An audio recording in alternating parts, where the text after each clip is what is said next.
a igreja com a paz por Jesus, amém? Amém.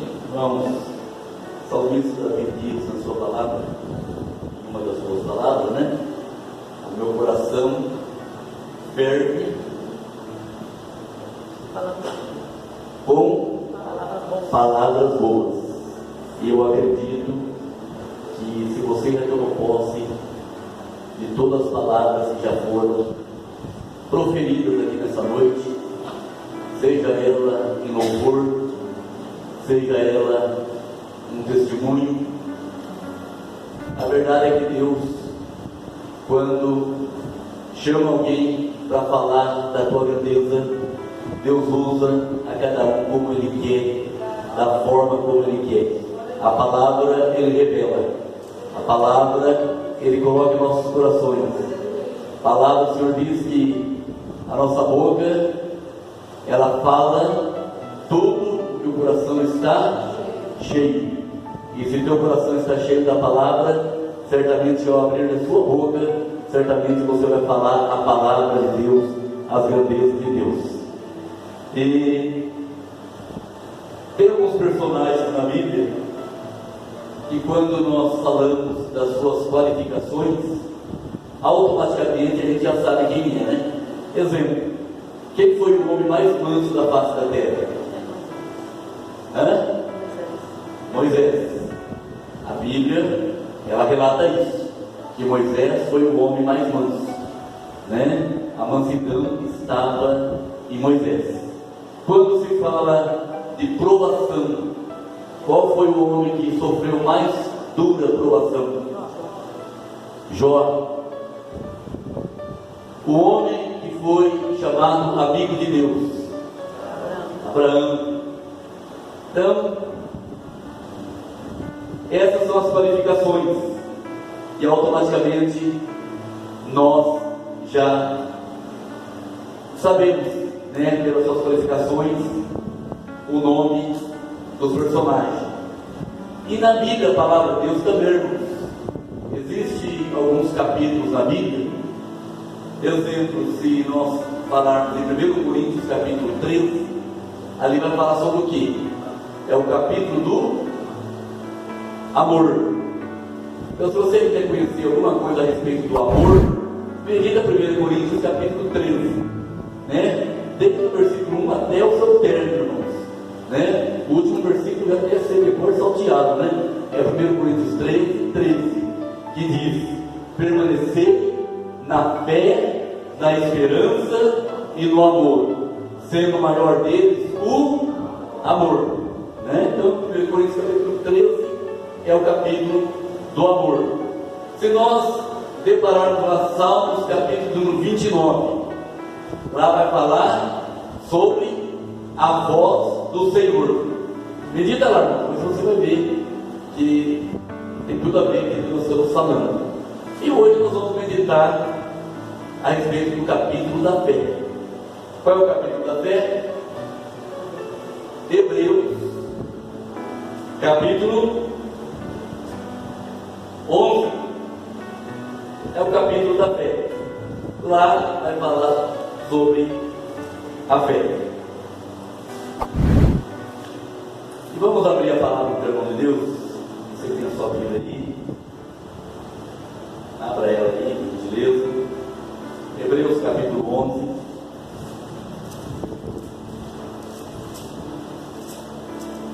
Tem alguns termos que diz justificado pela fé, e em outra Bíblia fala sobre a natureza da fé. O Ministério do Louvor louvou ao Senhor com os hinos aí. Qual é o tema dos hinos, irmãos? O número 1 que louvou? Aguenta firme. E para aguentar firme tem que ter fé. Não tem como se firmar, né, irmãos? Sem a fé. E o segundo louvor diz, dentro do hino, nunca pare de. E para lutar tem que ter fé. Porque se não tiver fé, não tem como lutar, né? Então nós vamos ler alguns versículos aqui, Hebreus capítulo número 11, a natureza da fé. ou justificados pela fé. A palavra de Deus diz assim no versículo 1 em diante: assentados mesmo, fica com a Bíblia aberta, e diz assim: ora, a fé é o firme fundamento das coisas que se esperam e a prova das coisas que se não veem, porque por ela os antigos alcançaram testemunhos. Pela fé entendemos que o mundo, pela palavra de Deus, foram criados, de maneira que aquilo que se vê não foi feito do que é aparente. Pela fé, Abel ofereceu a Deus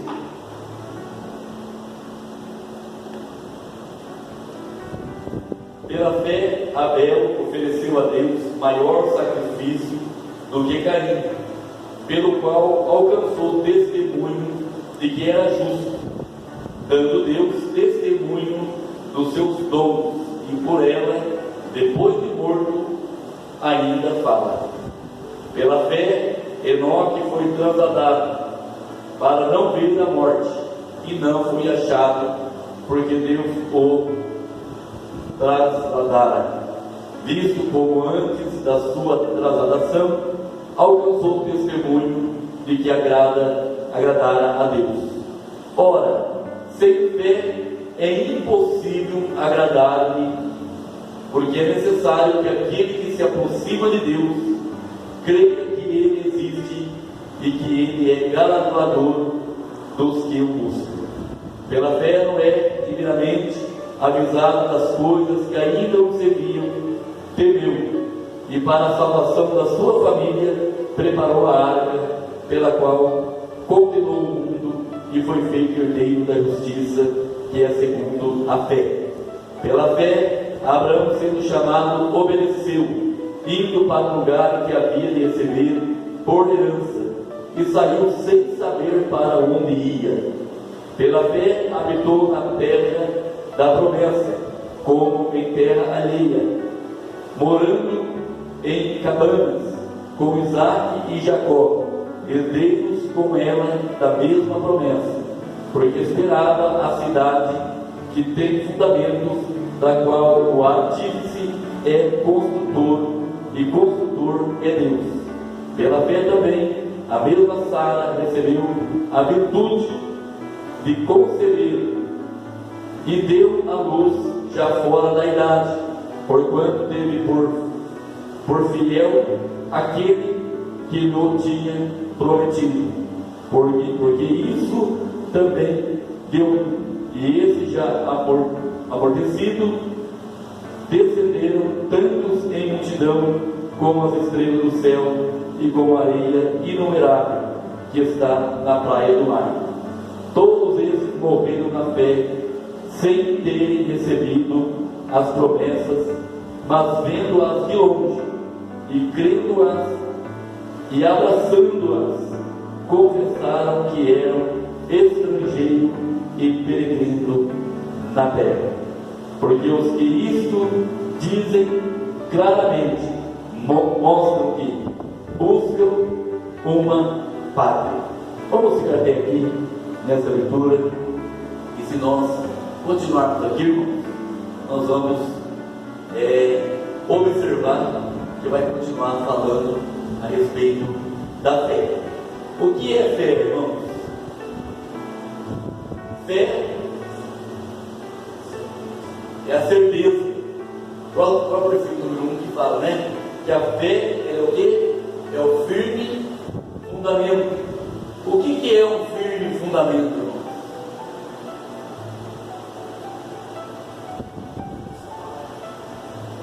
É aquilo que não se abala.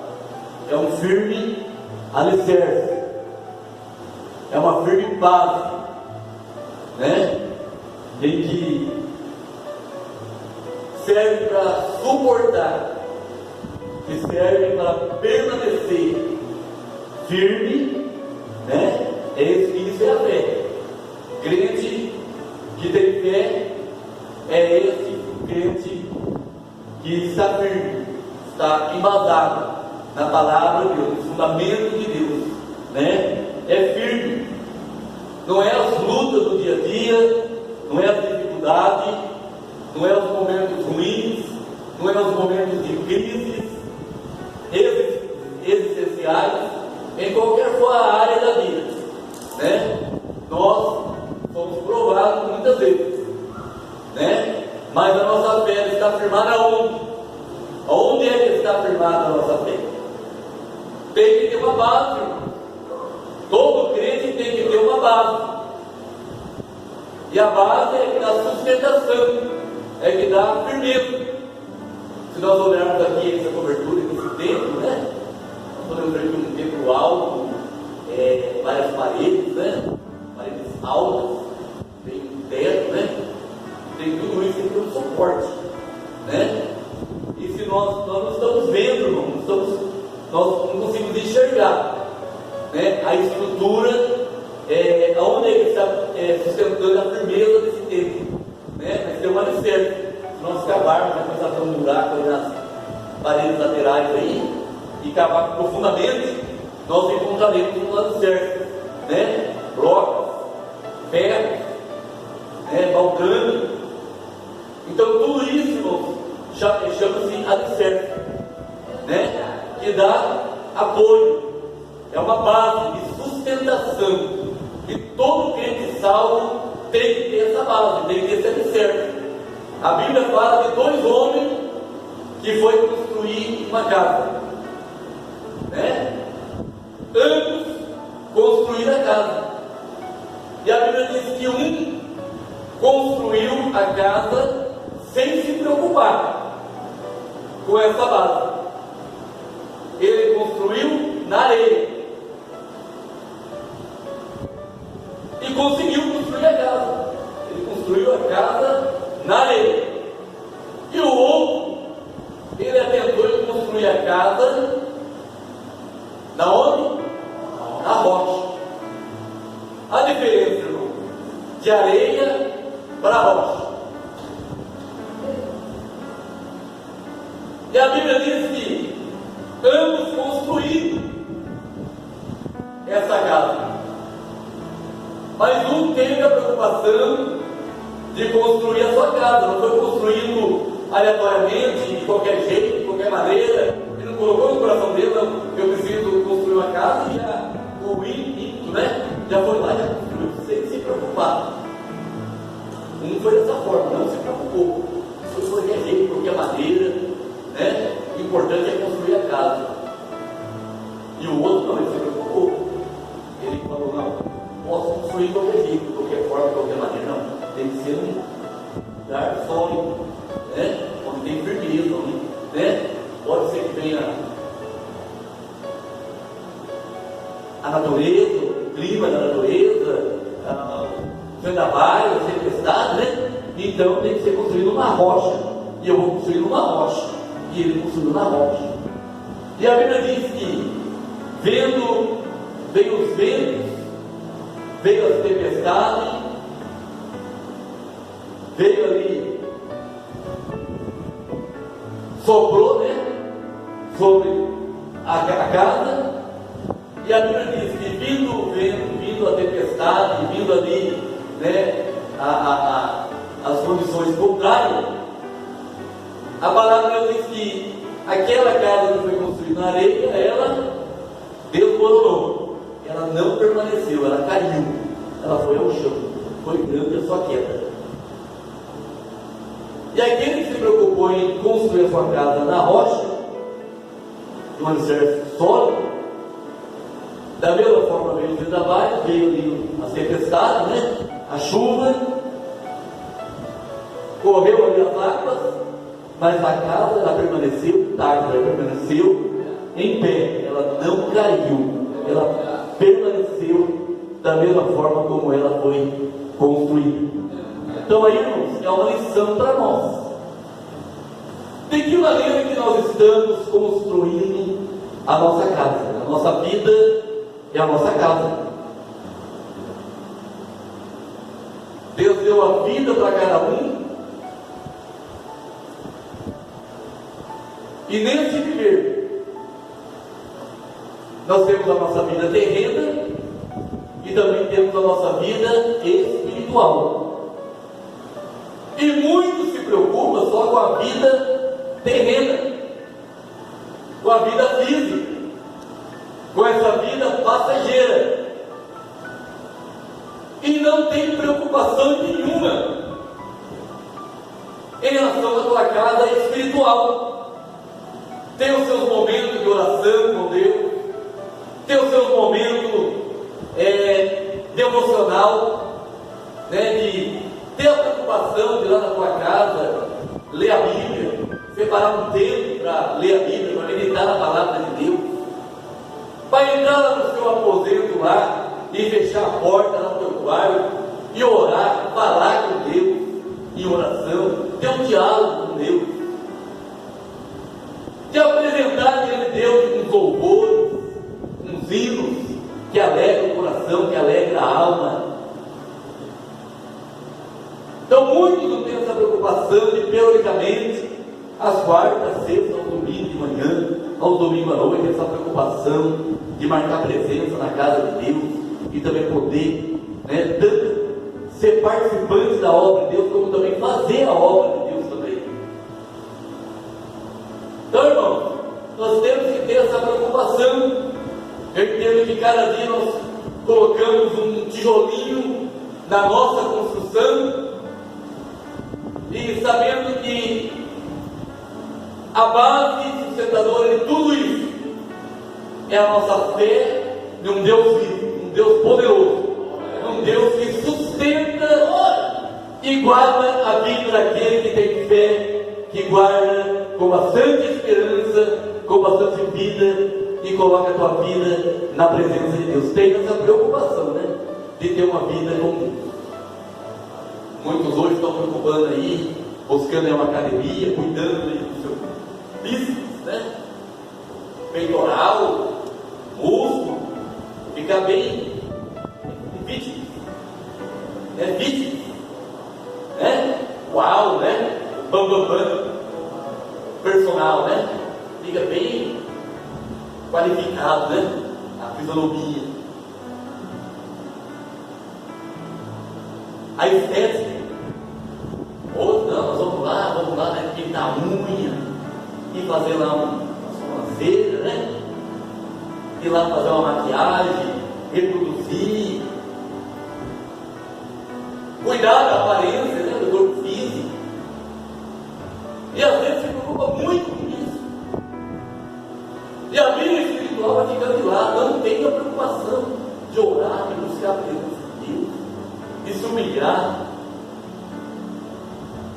Segunda Crônicas, 7,14, que a palavra diz que se meu povo que se chama pelo meu nome se humilhar e buscar a minha face e se converter nos seus maus caminhos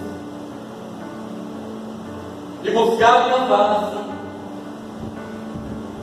Olha só, se meu povo que se chama pelo meu nome se humilhar e orar e buscar a minha face e se converter nos seus maus caminhos. Olha só, irmãos, todos os dias, irmãos, nós precisamos chamar pelo nome de Deus. Aleluia. Tem crente que só chama o nome de Deus na hora do perigo. Na hora do perigo, aí automaticamente já lê o nome de quem? De Deus, É só na hora do momento de perigo. Aí coloca a mão na cabeça, meu Deus. Já foi falado nessa noite, no Salmo 121. Elevo os meus olhos para o monte. Aonde é que está o monte, irmão? Tem monte de crente, irmãos, que está lá embaixo.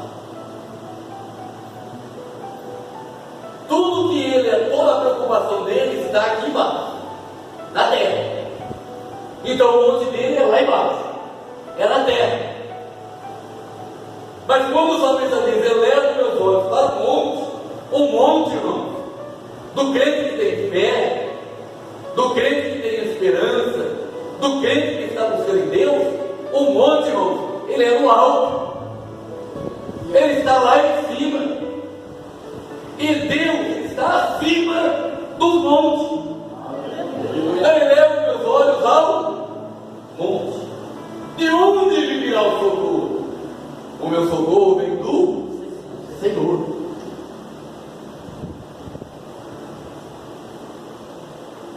E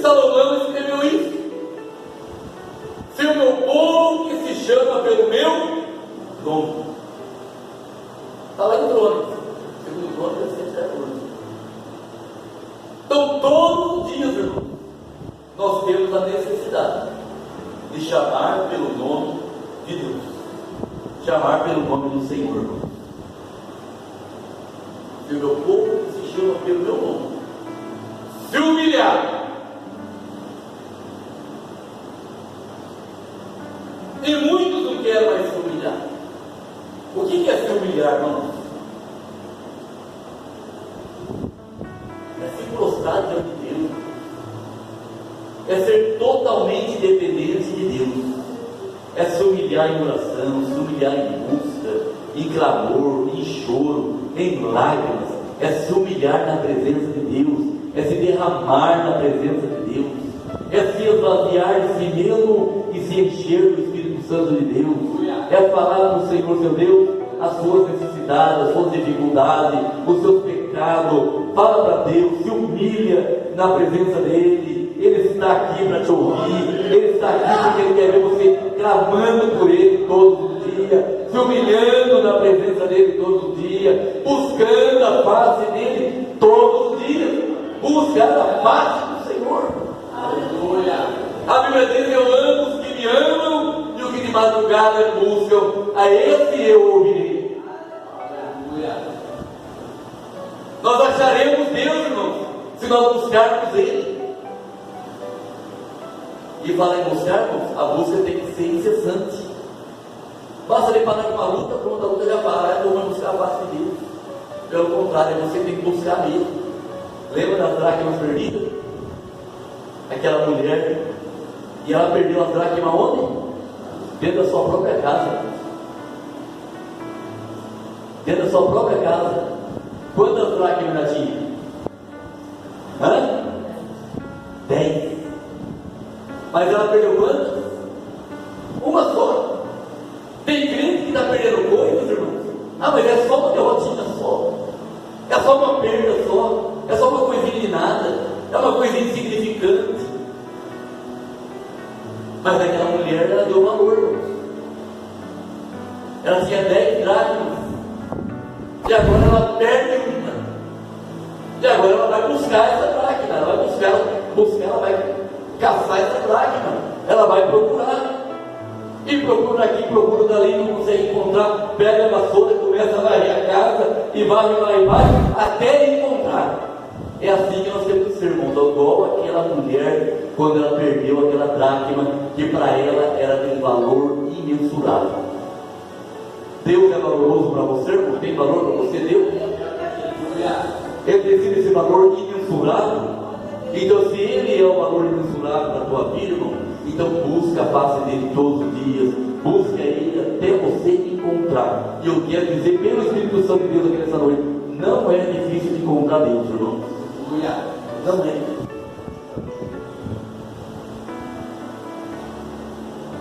Busca Deus, busca a face. Foi falar nessa noite, não parar de orar, não parar de jejuar, não parar de profetizar, não parar de... Tem muitas coisas ali, né? É não parar. Mas aquela mulher, ela varreu a casa. Ela varreu a casa, foi varrendo, procurando, olha para lá, olha para cá. Como ela achou? E no momento que ela achou aquela dracma perdida, ela muito se alegrou.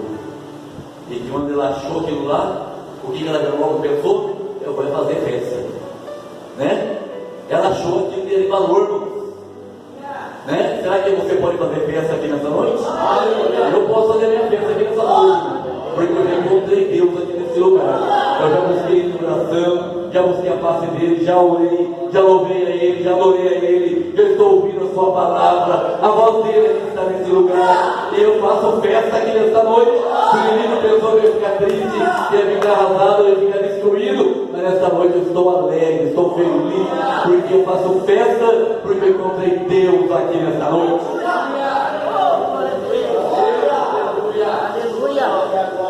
Glória a Deus. E às vezes, irmão, no ano da festa, às vezes a gente espera a multidão para fazer festa, mas uma minoria como essa pode fazer festa. E às vezes o som dessa festa, na minoria, parece, para ter certeza, irmão, que o som dessa nessa festa que nós estamos fazendo aqui nessa noite, às vezes uma multidão não tem a altura dessa festa, o som dessa festa. Às vezes essa tem uma festa sem barulho, fica uma festa, e às vezes uma multidão nem festa tem, porque muitos não conseguem achar Deus. Mas a maioria que acha Deus não faz festa, viu? Faz festa lá na tua casa, né? Quando você entra na aposenta da tua casa lá, entendeu? Vai orar, vai buscar a paz de Deus, vai louvar, vai ler a Bíblia. Lá na tua casa não tem culto, irmão? Faça um culto lá na tua casa, busque a Deus lá, faz festa lá, Deus está lá. E se ele não estiver lá, clame por ele, leva ele lá. Onde tiver um problema, chame ele e ele vai solucionar esse problema aí, em nome de Jesus. Então a fé, irmãos, é certeza, a fé é a confiança, a fé é a convicção, é o firme fundamento, é a base sustentadora de tudo. Olha, irmão, a fé na vida do crente é importante. A coisa mais gostosa que tem é você encontrar um crente com fé. Às vezes quando está tudo difícil, tudo arruinado, tudo destruído, às vezes é dentro da área conjugal, é da área espiritual, da área ministerial, né? Às vezes muitas pessoas que às vezes até usadas do inimigo, secretário do inimigo para vir atrapalhar, para querer roubar, tirar a fé. Às vezes nesse pouquinho de fé que você tem, mas você vem para cá de Deus. E com esse pouquinho de fé que você trouxe aqui nessa noite, pode ter certeza, irmãos. É tamanho de mostarda, se prepara porque o milagre vai ser grande. A provisão de Deus vai ser grande. Não importa o tamanho da fé, se é o tamanho do grão de mostarda, mas a provisão de Deus ela é grande. Do pouco, Deus faz muito. Seja fiel no pouco, e sobre o muito eu te colocarei. Então Deus não precisa de muita coisa, não. É nas mínimas coisas Deus trabalha.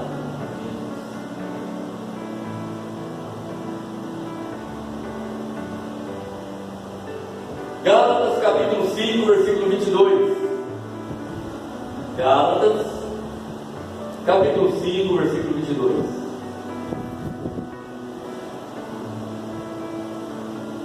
Quem achou que podia já pode fazer tudo. Gálatas capítulo 5, apenas o versículo 22.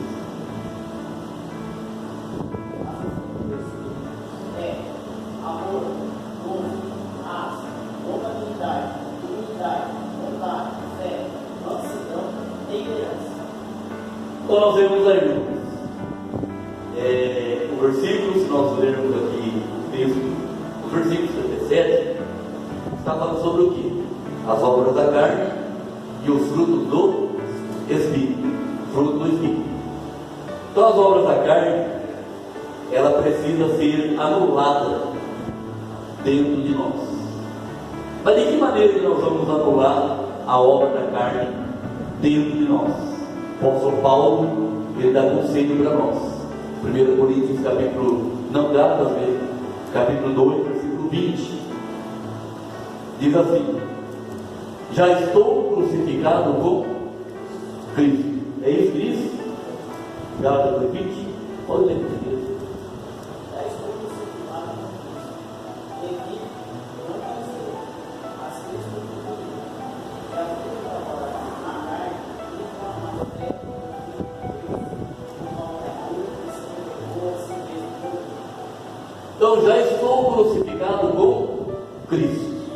Somente, irmãos, as obras da carne, elas serão anuladas em nossas vidas se nós crucificarmos ela em Cristo.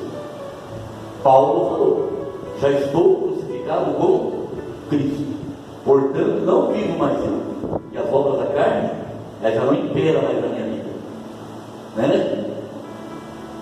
As obras da carne não podem fazer parte. Se às vezes ela faz parte da nossa vida, é porque nós damos legalidade para que isso aconteça. Mas todas as vezes que nós crucificamos a nossa carne com Cristo, pode ter certeza, irmãos, nós anulamos as obras da carne. Quando Jesus Cristo foi pregado naquela cruz, ele foi crucificado, sim ou não? Até quando? Até que ponto ele foi crucificado ali? Até a morte. Afirmam, somos nós. Nós temos que morrer por amor a Cristo. Quando o crente aprende a morrer, e isso todo dia, né? Todo dia nós temos que morrer, irmãos. Todos os dias nós temos que ser crucificados com Cristo. Por quê? Porque todos os dias, querendo ou não querendo, nós pecamos. Sim ou não? Quem que não pecou aqui hoje? Levanta a mão.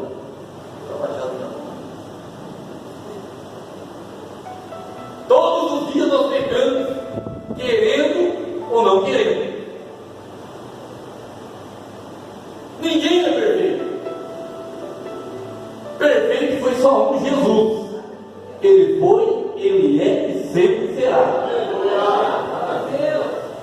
Agora, enquanto nós estamos aqui nessa terra, ligados a essa terra, as obras da carne, vira e mexe, parece que ela quer dominar.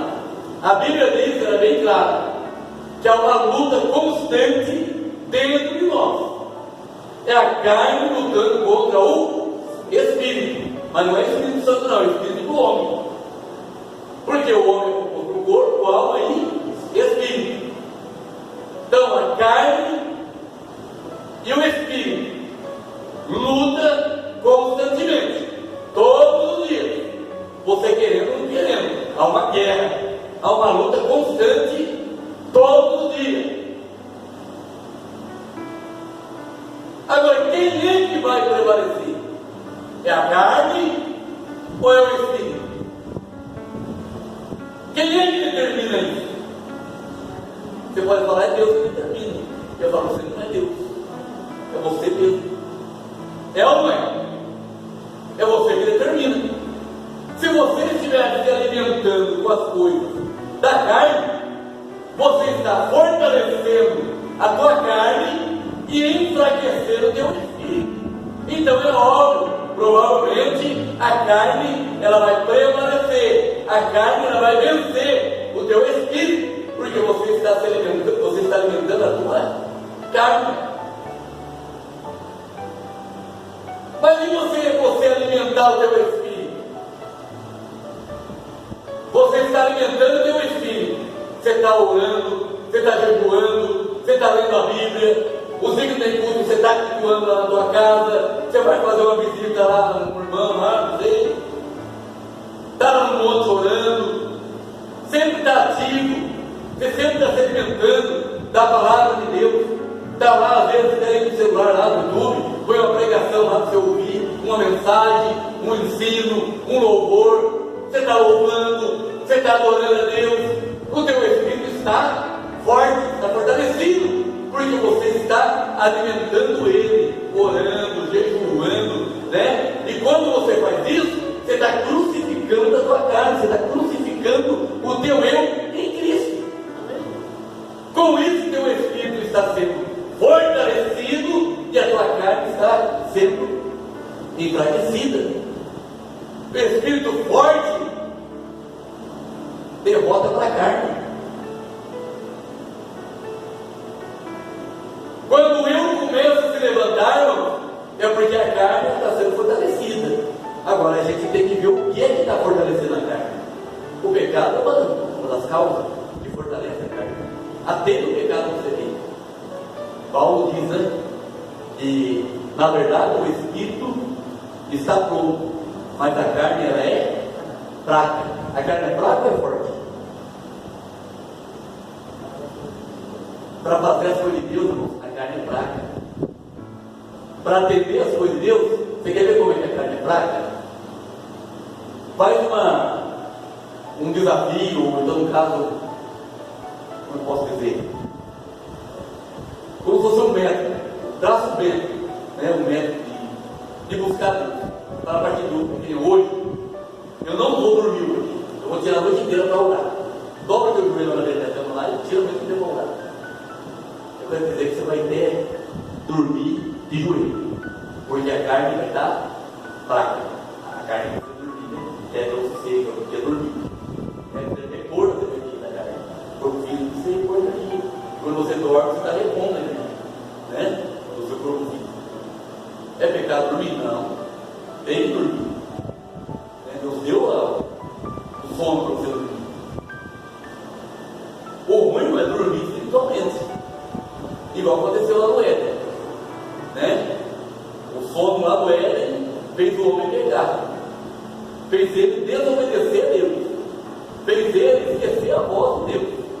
Quando ele falou, olha, de todo o fruto aqui por menos, esse aqui você não coma. Não pode, não coma. Né? Mas o sono, né, chegou. Quando o homem comeu, e assim foi expulso do paraíso, essa história toda. Então, tem que cuidar com esse sono do irmão da Éden, tem que cuidar. E investigar trabalhando, né? Fazer as igrejas, trabalhando nos lares, quer se pegar, quer me quebrar, mas em nome de Jesus. Você pode dormir um sono físico, mas o sono espiritual, irmãos, não durma espiritualmente, porque quem dorme morre. Não durma espiritualmente, não. Teu espírito precisa estar forte, fortalecido. Então uma luta constante dentro de nós. E a gente precisa crucificar a nossa carne. Então aqui o texto diz as obras da carne e o fruto do Espírito. Nessa noite eu estou falando nesse momento, dentro dessa passagem bíblica, a fé como um dos frutos do Espírito. Porque o fruto do Espírito diz o que aqui? O versículo do irmão leu aqui, 5:22, né? Diz aqui, mas o fruto do Espírito, no caso do Espírito Santo, né? É amor, gozo, paz, longanimidade, benignidade, bondade. Qual que é a próxima aí? Fé, mansidão, temperança. Então, fé está aqui como um dos frutos do Espírito Santo. Todo crente salvo precisa ter esse fruto do Espírito Santo, que é a fé. Amém, irmãos? Vou parar por aqui, porque Deus te abençoe a cada um. E vamos continuar crucificando o nosso eu, amortizando, né? Nossa carne e fortalecendo o nosso espírito, para que a nossa alma ela possa se encontrar com Deus. Amém? Deus te abençoe a todos.